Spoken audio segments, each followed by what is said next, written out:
General नशिस्तों पर कागजात नामजदगी की जांच पड़ताल का अमल जारी है। NA 121 लाहौर में मुस्लिम लीग नून के रहनुमा शेख रोहेल असगर के कागजात नामजदगी की जांच पड़ताल का अमल मुकम्मल कर लिया गया है। आपको बताएं कि जनरल नशिस्तों पर कागजात नामजदगी की जांच पड़ताल का अमल जारी है। मजीद जानते हैं डॉन न्यूज के नुमाइंदे अली वकार से। अली वकार, मजीद क्या तफसीलात हैं आपके पास?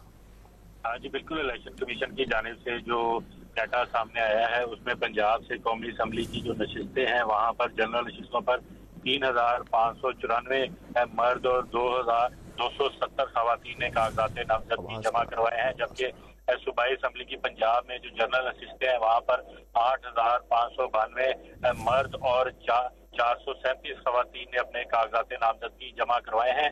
मखसूस नशिस्तों पर खवातीन के 195 कागजात नामजदगी वसूल हुए, जबकि सूबाई असम्बली की मखसूस नशिस्तों पर 601 खवातीन ने कागजात नामजदगी जमा करवाए।